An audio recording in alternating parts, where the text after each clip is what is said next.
Bonjour.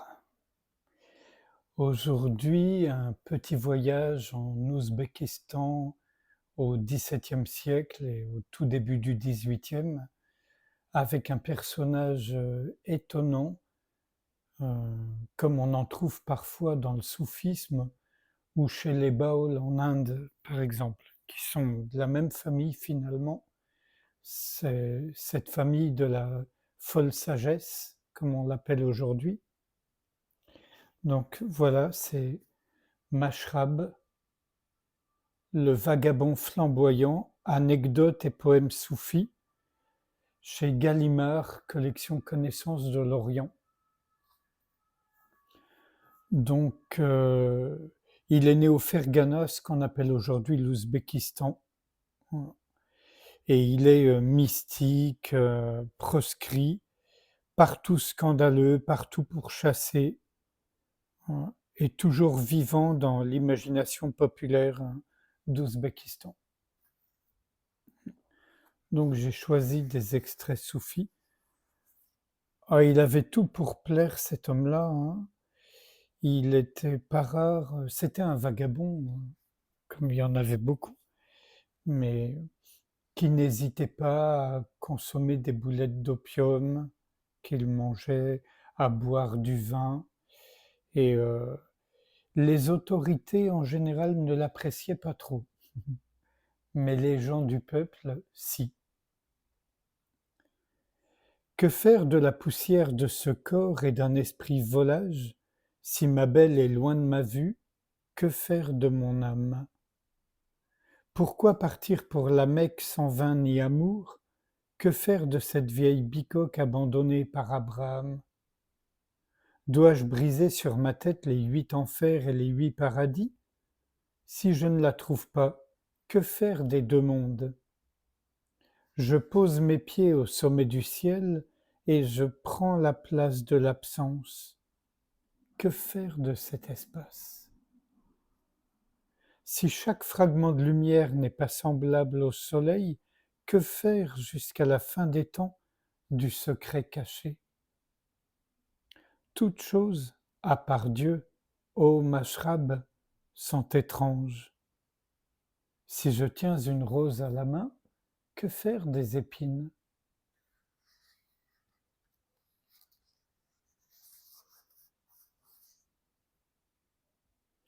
Venu parmi l'ombre humaine, j'ai cherché la lumière du sens. Je n'ai pas trouvé place dans l'espace supérieur du paradis. Vivant au temps de Noé, le déluge ne m'a pas submergé. Compagnon de route de Moïse, je n'ai pu trouver place dans le Sinaï. Ressuscitant des morts, j'ai marché durant 50 ans avec Jésus, mais je n'ai su trouver ma place en un point quelconque du temps de Mashrab.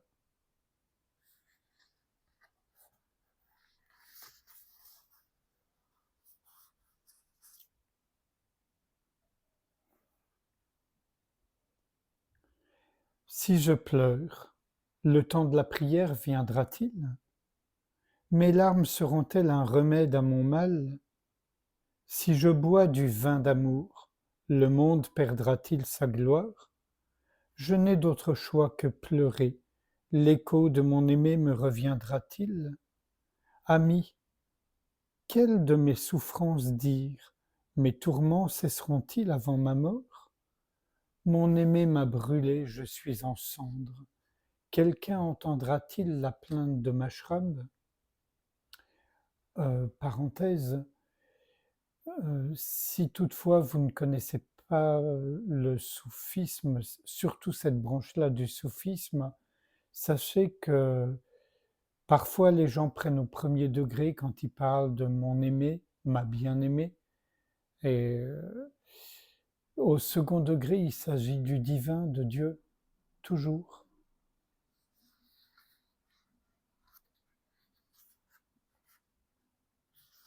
Là, une petite anecdote qui a un écho curieux pour qui se souvient de Diogène le chien, qui, lorsqu'Alexandre le Conquérant l'a rencontré en Grèce, il avait entendu parler de ce philosophe étonnant et vraiment libre, et il s'était approché avec tout le faste et la pompe de son entourage et lui-même, et il avait dit à Diogène: Je suis Alexandre le Grand, et que puis-je faire pour toi? Et Diogène était allongé par terre et profitait du soleil, et il avait répondu à Alexandre, donc à la question que puis-je faire pour toi? Il lui avait dit: casse-toi de mon soleil. Voilà. Et Alexandre lui avait épargné la vie parce que il était face à un grand homme libre, mais pour beaucoup moins que ça, il aurait pu être tué. Et là, voilà Mashrab, qui probablement ne connaît pas cette histoire. Mashrab partit pour l'Inde. Quand Abdul Ghazi Khan, gouverneur de l'Hindoustan, apprit que Shah Mashrab était là, il lui envoya un de ses serviteurs. Mashrab, le roi te demande. Mashrab dit: Qui est ce roi Abdul Ghazi? L'envoyé rapporta ces paroles à son maître. En colère, Abdul Ghazi Khan dit: Savant, courtisan, je suis un descendant de Timour, que faut-il faire à cet homme qui me méprise? Les savants: Le jeter aux éléphants. Le roi ordonna que ces gens se rassemblent, fit arrêter Mashrab et amener un éléphant. 78 hindous le tenaient par des chaînes de fer. Mashrab dit: Allahu Akbar, puis donna un coup de pied à l'éléphant, qui s'enfuit si loin que personne ne le vit plus jamais. Le roi donna alors à Mashrab beaucoup d'or, et 7 vêtements eux-mêmes tissés d'or. Pardonnez ma méchanceté, mais je ne vous connais pas. Qui êtes-vous? Mashrab dit un ghazal, un poème. Inutile d'attacher mes mains, mes pieds. J'accepte la mort, je n'ai pas la patience de durer. N'essaie pas par force de me couper la tête. Arrête de verser le sang des hommes, ce n'est pas juste. La vie est comme l'éclair des événements. L'ignorant ignore que lunes et soleils ne sont pas faits un seul instant pour son plaisir. Si les armées sont sanguinaires, où sont patience et plaisir? Fous et vagabonds interdisent le repos des rois. Mashrab, je te félicite pour ton sang rouge. Tu fais bien, il est bien que tu donnes ton âme.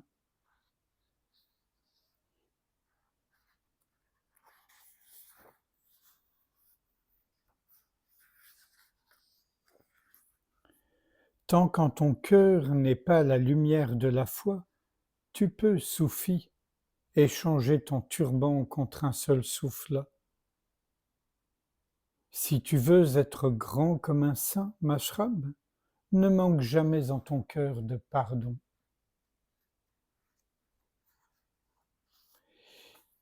Et un tout dernier extrait.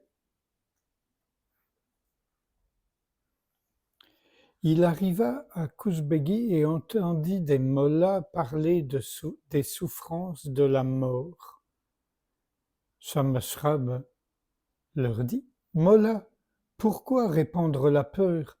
N'y a-t-il parmi vous 6 mendiants pour m'aider à refermer les 7 portes de l'enfer? Les mollahs se fâchèrent et se mirent à le battre. Ô Mashrab, comment pouvez-vous dire cela? Ton cœur ignore la souffrance, tes yeux les larmes. L'âme dans ton corps ne vaut pas plus qu'un grain de blé. Si ta bonté était pure, ton tempérament ardent, comme les flammes d'Abraham, il détruirait les 7 enfers.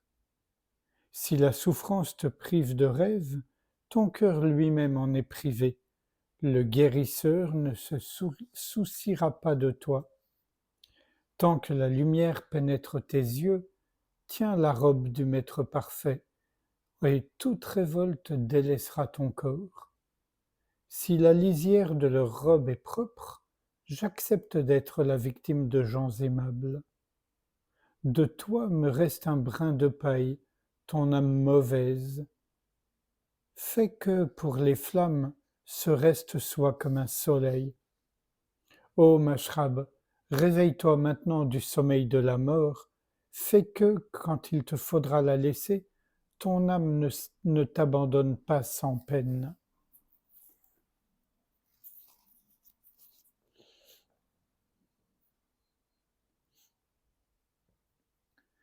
Sans réfléchir à ce qui vient d'être lu, même s'il peut y avoir un écho, un questionnement, je vous propose qu'on passe un instant ensemble en silence, sans rien faire, sans rien chercher, juste être ouverture.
Je vous remercie.